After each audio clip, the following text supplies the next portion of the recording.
Hello students. आज की इस वीडियो में हम स्पर्शरेखीय तथा अभिलंबित त्वरण की कुछ और प्रॉब्लम्स के बारे में जानेंगे। देखिए, ये एग्जाम्पल फर्स्ट है। इसमें है एक कण किसी चक्रज, ये दिमाग में रखोगे, चक्रज। एक कण किसी चक्रज के चाप पर ऐसे चलता है कि इस पर स्पर्श रेखा अचर वेग से घूमती है। तो देखिए, हम बात करते हैं कि कोई कर्व दे रखा है, इसके किसी पॉइंट P पर जो स्पर्श रेखा होगी वह एक्स अक्ष के साथ में जो कोण बनाते हैं उसे साई कहें। तो आपसे इस क्वेश्चन में कहा है कि इस प्रकार एक कण किसी चक्रज के चाप पर ऐसे चलता है कि इस पर स्पर्श रेखा अचर वेग से घूमती है। सिद्ध करो कि गतिमान कण का त्वरण परिमाण में अचर है। तो देखिए, इसमें स्पर्श रेखा अचर वेग से घूमती है, इसका मतलब है जो एंगल है ये साई, इसके परिवर्तन की दर होगी यानी d psi upon d t equal to constant, जैसा कि हमने समीकरण नंबर 2 लिखा है। दूसरी बात करें, अभी आपको कहा था कि ये जो चक्रज होता है, चक्रज क्या होता है इसके बारे में समझो। आपने बीएससी पार्ट फर्स्ट ईयर में इंग्लिश में साइक्लॉइड बोल देते हैं, ये साइक्लॉइड पढ़ा था। ये इस तरफ चलता जाएगा ऐसे ही, और यही फिर इस साइड में भी चलता जाता है इस तरह से। तो ये चक्रज होता है, इसकी जो लंबाई होती है यहाँ थीटा इक्वल टू पाई, और ये theta equal to minus pi, और ये जो लंबाई होती है यहाँ ये होती है 2a। अब देखिए,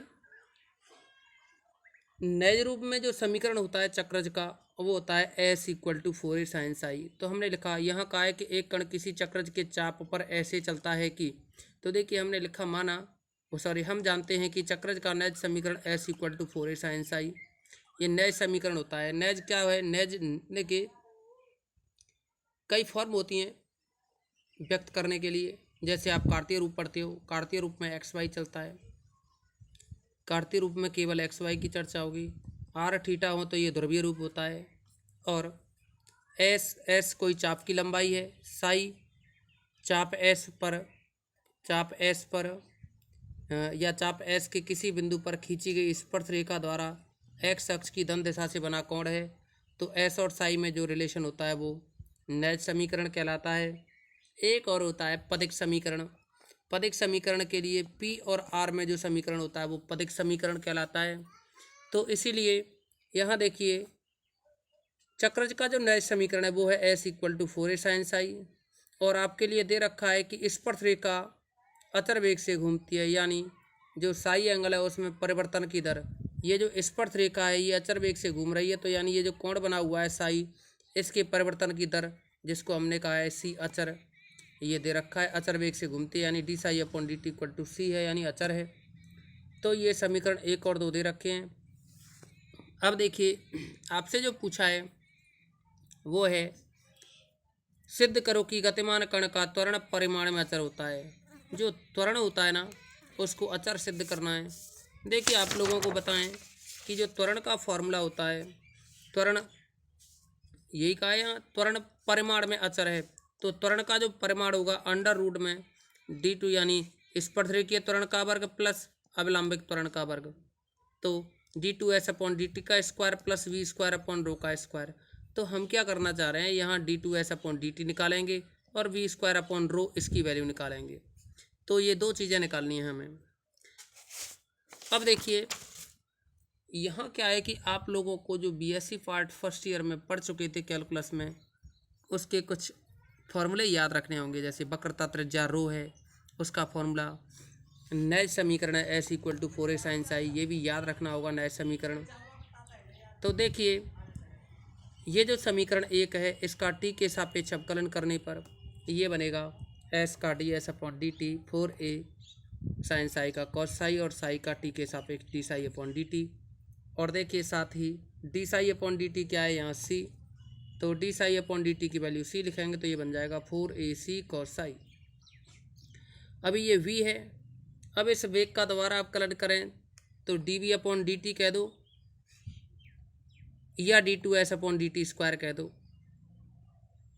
क्योंकि d s upon d t का दोबारा अवकलन करेंगे तो ये लिख सकते हैं और v का करेंगे तो d v upon d t लिख सकते हैं, और ये दोनों वैल्यू इक्वली होती हैं। ये भी वेग में परिवर्तन की दर है और ये भी वेग में परिवर्तन की दर है। तो देखिए d two s upon d t square है, यह है स्पर्शरेखीय त्वरण होता है, तो यहाँ d two s upon d t square यानी v का आप अवकलन करोगे t के सापेक्ष तो ये बनेगा 4ac कॉस साई का माइनस साइन साई साई का d psi upon d t. इसके साथ ही d psi upon d t की वैल्यू समीकरण नंबर 2 से c दे रखी है, c लिख दिया तो c into c square minus का 4a साइन साई। देखिए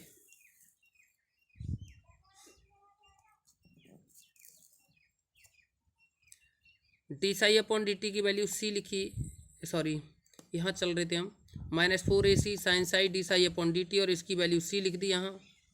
अब सी लिखने के बाद में minus 4ac square sine Sai. अब देखिए ये d two s upon d t square निकला है अभी स्पर्शरेखीय त्वरण। अभी हमें अभिलंबिक त्वरण और निकालना है। अभिलंबिक त्वरण निकालने के लिए हमने वक्रता त्रिज्या रो निकाली। रो का फॉर्मूला होता है D s upon d Sai. देखिए रो निकालने के कई फॉर्मूले होते हैं, सुविधा के अनुसार जिस फॉर्मूले की ज़रूरत पड़ती है उसको काम में ले लेते हैं। अब देखिए यहाँ एस और साई में रिलेशन है, इसीलिए रो निकालने के लिए D s upon d Sai वाला फॉर्मूला काम में लिया है।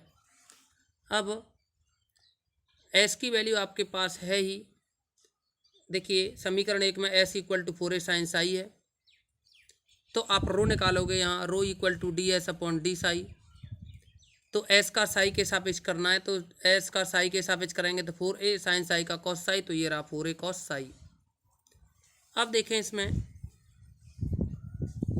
अभिलंबिक समीकरण अभिलंबिक त्वरण v स्क्वायर अपॉन रो है, तो v स्क्वायर v की जो वैल्यू है v यानी वेग 4ac कॉस साई है, यहाँ से वर्ग करोगे तो 4 का वर्ग 16a वर्ग c वर्ग कॉस स्क्वायर 16a वर्ग c वर्ग कॉस स्क्वायर बटे में रो है। रो की जो वैल्यू है आप निकाल चुके हैं 4a कॉस साई, तो 4a कॉस साई। यहाँ देखिए 4 से 16 4 बार कटेगा, एक a से कट के ऊपर से एक a बचेगा और c स्क्वायर बचेगा और कॉस स्क्वायर साई बचेगा। इसके साथ देखिए जो फॉर्मूला है त्वरण का परिमाण, ये फॉर्मूला होता है।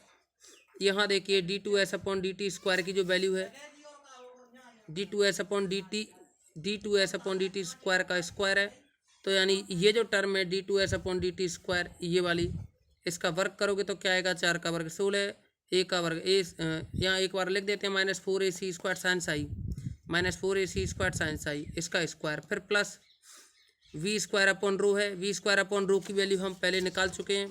देखिए v स्क्वायर अपॉन रो की जो वैल्यू है वो है 4ac स्क्वायर कॉस साई, तो यहाँ देखिए 4ac स्क्वायर कॉस साई, इस पर स्क्वायर ये वैल्यू रखी हमने। अब इन वैल्यूज़ को रखने के बाद में यहाँ बनेगा माइनस का वर्ग प्लस हो जाएगा, 4 का वर्ग 16, a वर्ग c स्क्वायर का स्क्वायर करोगे c4 साइन स्क्वायर साई। देखिए हमने क्या किया, 4 का वर्ग 16 a स्क्वायर और c4, ऐसे ही 4 का वर्ग 16 a स्क्वायर और c4 बनेगा इस स्क्वायर की वजह से, तो इसको कॉमन ले लिया। यहाँ बचेगा फिर साइन स्क्वायर साई प्लस यहाँ बचेगा कॉस स्क्वायर साई जो कि 1 होगा। अब रूट से बाहर निकालें तो 16 को 4 a c स्क्वायर, ये क्या है कांस्टेंट है। तो इस प्रॉब्लम में हमें यही प्रूव करना था। इसी के साथ और भी प्रॉब्लम्स देखेंगे। ये है अब एक और प्रॉब्लम है, कोई एक कण एक catenary s equal to c tan psi, कोई एक कण एक catenary s equal to c tan psi में चलता है, यानी जो कण चल रहा है वो क्या है कैटनरी है, ये कैटनरी का इक्वेशन होता है, आप याद रखना इसको भी, क्योंकि आपके पास जब कैटनरी का इक्वेशन कहीं कहीं सिद्ध करवाया जाएगा तो वहाँ आप ढूंढते रहोगे फिर, इसीलिए आप याद रखना कि कैटनरी का जो इक्वेशन होता है वो होता है S = C tan psi, नैज रूप में होता है। तो देखिए, कोई एक कण एक catenary S = C tan psi में चलता है और किसी भी बिंदु पर इसके त्वरण की दिशा उस बिंदु पर खींची गई स्पर्श रेखा व अविलंब के साथ समान कोण बनाती है। देखिए, यहाँ समान कोण की स्थिति में एक महत्वपूर्ण बात है, अगर ये समान कोण बनाएगी, यह देखिए, हम ये कहें ये स्पर्श रेखा, ये वक्र है, इसके बिंदु P पर स्पर्श रेखीय वेग की दिशा ये हो गई। अब यहाँ देखो, आपसे कहा है कि किसी बिंदु पर इसके त्वरण की दिशा, त्वरण जो होगा, वेग तो ये हो गया, अब उसने कहा है त्वरण की जो दिशा है ये तो वेग है, अब जरूरी नहीं है जिस दिशा में वेग है उसी दिशा में त्वरण हो। तो देखिए, कोई एक कण एक catenary S = C tan psi में चलता है और किसी भी बिंदु पर इसके त्वरण की दिशा, किसी भी बिंदु P पे मान के चले हम, जो त्वरण की दिशा होगी वह है उस बिंदु पर खींची गई स्पर्श रेखा, यानी ये जो वेग की दिशा है, वह अविलंब के साथ समान कोण बनाती है, ये अविलंब हुआ। तो देखिए, यहाँ जो वेग की दिशा, त्वरण की दिशा है वो इस तरह से है, तो ये एंगल और ये एंगल सेम है, ये भी थीटा और ये भी थीटा। कहा है उसने कि ये जो त्वरण की दिशा है, ये जो त्वरण की जो डायरेक्शन है वह इस स्पर्श रेखा के साथ में और अविलंब के साथ में समान कोण बनाती है। तो देखिए, ऐसी कंडीशन में अगर हम इस त्वरण का स्पर्श रेखा की दिशा में और अविलंब की दिशा में घटक निकालेंगे तो क्या आएंगे, बराबर आएंगे। जैसे अगर हम ये कह दें, इसको F कह दें, समझने के लिए देखिए, इसको F कह दें, तो V की डायरेक्शन में जो त्वरण होगा वह आएगा F cos थीटा। देखिए, F को इस डायरेक्शन में रोटेट करोगे तो F cos थीटा स्पर्श रेखा की दिशा में, और F को अविलंब की दिशा में रोटेट करोगे तो भी F cos थीटा ही आएगा। क्या बनेगा, ये F cos थीटा। तो कहने का मतलब ये स्पर्श रेखा की दिशा में और अविलंब की दिशा में त्वरण के जो घटक हैं वो बराबर हैं, यानी हम ये कह सकते हैं कि दिया है परिणामी त्वरण स्पर्श रेखा तथा अविलंब के साथ समान कोण बनाता है, तब स्पर्श रेखीय त्वरण बराबर अविलंबिक त्वरण होगा। समान कोण बनाने की वजह से यहाँ हमने डायग्राम में बताया आपको कि स्पर्श रेखा की दिशा में जो त्वरण होगा और अविलंब की दिशा में जो त्वरण होगा वो F cos थीटा ही निकलेंगे।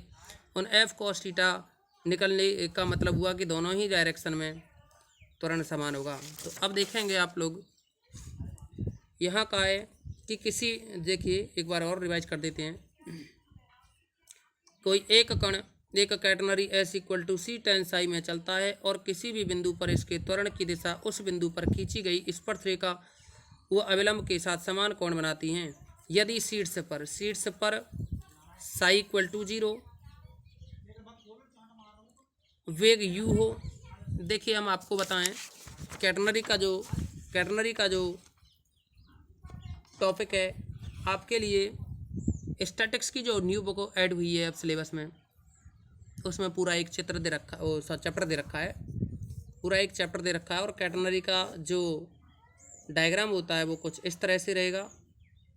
ये इसका शीर्ष होता है, ये यहाँ T0 प्रारंभिक तनाव का है, इस पर खींची गई रेखा यानी P पॉइंट पर खींची गई रेखा द्वारा जो कोण बनता है वो साई बनता है। यहाँ इस पर जो तनाव होगा उसे T कह दें। प्रारंभ में प्रारंभ में इस शीर्ष पर तनाव T0 और इस स्थिति में जो साई होगा एंगल, देखिए साई जो एंगल होगा यहाँ वो क्या है, एक्स अक्ष के साथ 0 कोण बनाएगा, क्योंकि ये वाली जो T0 जो तनाव है वह इस एक्स अक्ष को कहीं भी स्पर्श नहीं करेगा, यानी पैरेलल होंगे, और पैरेलल की कंडीशन में एंगल क्या होता है, 0, इसीलिए साई की वैल्यू 0 होगी शीर्ष पर। ये हमने यहाँ डायग्राम में बताया है, लेकिन आप लोगों को हमने पहले ही बात कर दी कि शीर्ष पर साई = 0, यानी और उस समय वेग कितना है, u। शीर्ष पर जो वेग है वो कितना है, u है। तो सिद्ध करो कि किसी अन्य बिंदु साई पर वेग u e की पावर साई व त्वरण √2/c u की power 2 Sai cos square Sai होंगे। तो देखिए आपके लिए पथ का समीकरण दे रखा है s equal to c tan psi. पथ का समीकरण क्या है? s equal to c tan psi है। दूसरा रो इक्वल टू जो फॉर्मूला होता है ds अपॉन डी साई होता है। अब देखिए ds अपॉन डी साई का मतलब है s का साई के रेस्पेक्ट में डेरिवेटिव, तो सी तो ये रहा, टेन साई का सेक स्क्वायर साई हो गया। इसको इक्वेशन नंबर फर्स्ट डाल दिया। हमसे कहा है परिणामी जो त्वरण है वो स्पर्शरेखा तथा अभिलंब के साथ समान कोण बनाता है, तब स्पर्शरेखीय त्वरण बराबर अभिलंबिक त्वरण, अर्थात स्पर्शरेखीय त्वरण क्या होता है d2s upon d t square, और अभिलंबिक त्वरण क्या होता है v स्क्वायर अपॉन रो। अब देखिए इसके साथ ही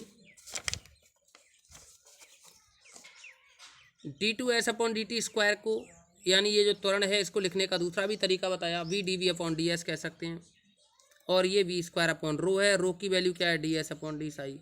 जो रो की वैल्यू है वो है ds अपॉन डी साई, तो रो की वैल्यू लिख दी यहाँ ds upon d Sai. D Sai ऊपर जाएगा, ds इसके नीचे आएगा, तो यहाँ डी साई अपॉन ds हो गया। और देखिए इस v से एक v कैंसिल होगा, या अभी नेक्स्ट टाइम कर देंगे, v स्क्वायर को ये रखा, v dv upon D S है। अब देखिए